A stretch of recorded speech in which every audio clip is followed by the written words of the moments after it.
Remember the Secretary of Education, Linda McMahon, who confused AI for A1 steak sauce? Well, she's got plans for your kids' education, and the plans include passing the buck. Why are you shuttering a department that's supposed to lift up those children? Because those programs don't have to flow through the Department of Education, and they can flow through the state. I was a state legislator. That's called shift and shaft. I've spoken with the governor of Pennsylvania. They can't pick up the tab anymore for education of our students. Not to mention, it would be inequitable by state, by state, by state. Why are you in this job at all?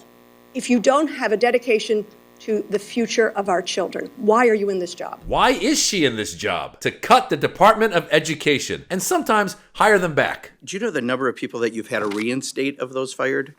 It's about 74. About 74. So how did that happen? Because, I've been an employer for 37 years. The dumbest thing I could possibly do is fire someone just to rehire them, right? Because you've given them no job security. It's like beyond stupid, right?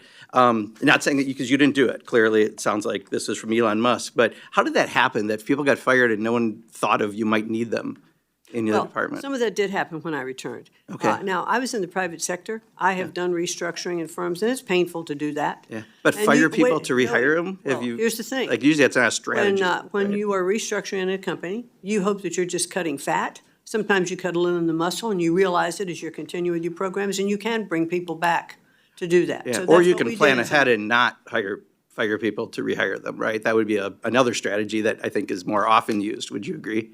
Well, I'm saying that I have been on both sides of that coin, and I found them both to be effective.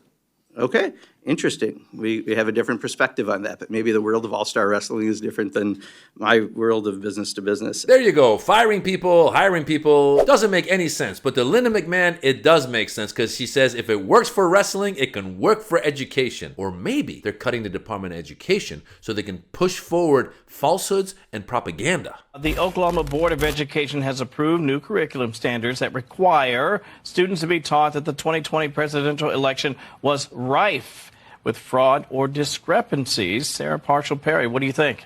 I have to tell you, I think the case is specifically about the power of a state to transform its education through curriculum. Yeah. And I think Oklahoma is leading the way.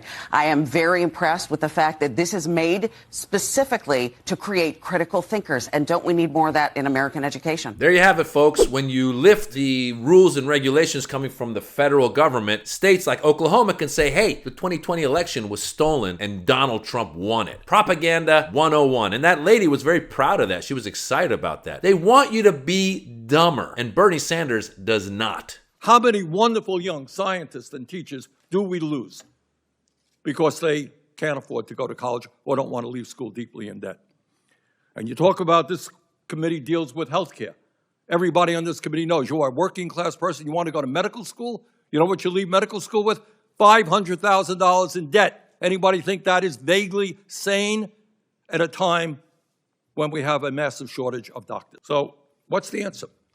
In my view, the answer is to do what many other countries around the world are doing, and saying that in the richest country in the history of the world, all of our people, rich, poor, whoever, who want to get a higher education should be able to do that regardless of their income. And that is why, Mr. Chairman, I have introduced legislation called the College for All Act that will do just that. Wow, what a crazy idea, making education affordable for everybody. You can count on Bernie Sanders to say it like it is. They don't want people to be educated. The right does not want people to be educated, so they're making it harder and harder. They're making cuts to education. Why? Because an educated population becomes smarter and actually thinks critically and sees what the government is doing for them and is able to stand up to that. That's the whole point of education, for you to be able to see what's going on. But the right doesn't want this. This has started a long time ago, by the way. A long time ago, the right realized the dumber the population, the better for them, because what they can do is they can convince their base that they're looking out for them while giving themselves tax breaks and making themselves richer and richer. Famously, there was an advisor to Ronald Reagan who told Ronald Reagan, you don't want an educated population, because when you have an educated population, what you end up with is you end up with a population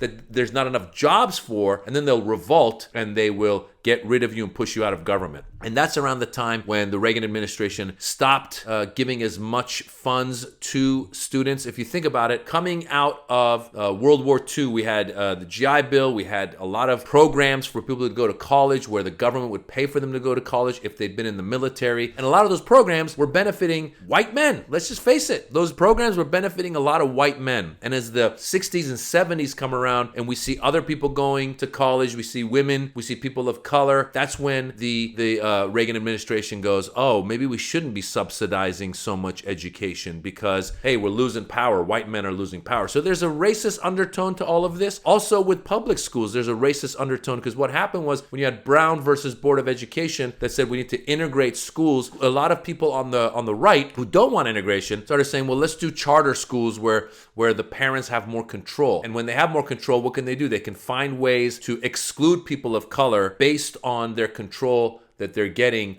with their charter schools. So if you don't have rules and regulations coming from the federal government that say, hey, you can't discriminate, or hey, you need to give loans to students to go to school, if you don't have those rules and regulations, then states can start doing what Oklahoma has done, which is to say, hey, let's teach a different curriculum and let's allow whoever we want into our schools in different ways. They find ways to segregate schools based on things that don't seem racial, but in the end up being a race issue. MAGA does not want a smarter population. We saw famously under the Biden administration, Joe Biden had promised to forgive some student loans, which makes sense because we all know people get out of college now with these huge debts.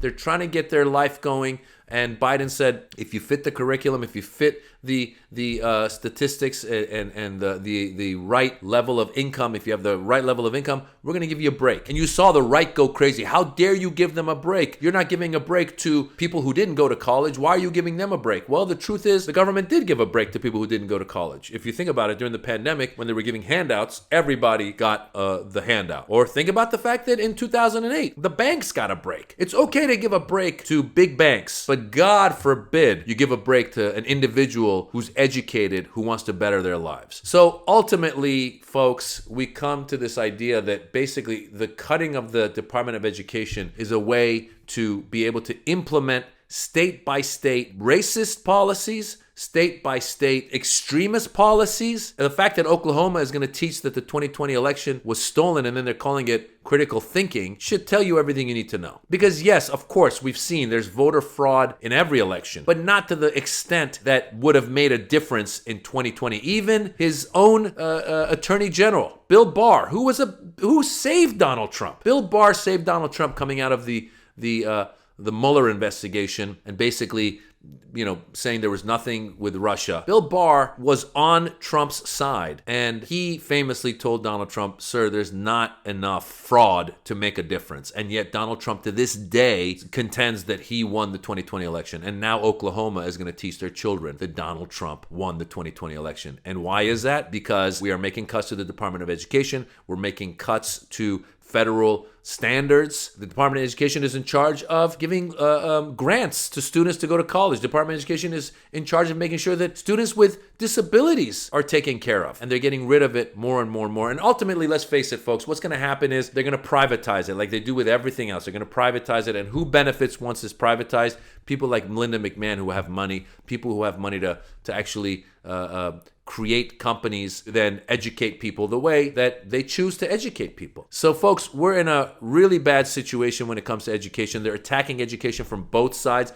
They're going after these world-class universities and telling them that they're going to defund them, which then also, by the way, in the bigger picture is going to hurt America. America has made progress and has been successful because we've been able to attract the best and the brightest from around the world who come here and help advance our universities and then ultimately end up in Silicon Valley or somewhere else doing some sort of, innovation. And now those people aren't going to want to come here. They're going to be going to Canada. They're going to be going to England because the Trump administration is attacking these universities, attacking students who dare express their opinions in America. So all of this is an attack on education. And, if you don't see it, then you're not looking with open eyes. It's not to say that we don't have problems with our public schools and with our education. We do. But like that one Congress member was telling Linda McMahon earlier, you can get in there and make changes and improve the situation by looking at where the improvements need to happen. And like Bernie Sanders was saying, ultimately, we need to fund education more. And unfortunately, we are still the country who keeps funding defense, who keeps funding billionaires and defunding teachers and education. There you have it, folks. Listen, I'm comedian Maz Jobrani. I've got a channel right here on YouTube. I post comedy clips, so go check it out. Give me a follow and let me know in the comments that you found me from Rebel HQ. All right, stay educated.